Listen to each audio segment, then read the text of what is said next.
Bakit ka ba serve ng serve?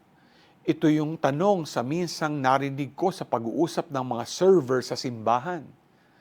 Sa ating gospel, pagkatapos banggitin ni Jesus ang tungkol sa kanyang kamatayan, ay binigyan niya ng pansin ang kahalagahan ng humility and service rather than seeking personal greatness. Kapag tayo ay nagtiwala sa plano at kalooban ng Diyos, we are less focused on seeking recognition. Bagkus, ang inspirasyon natin sa paglilingkod ay si Jesus na mayroong humility and genuine desire to help others.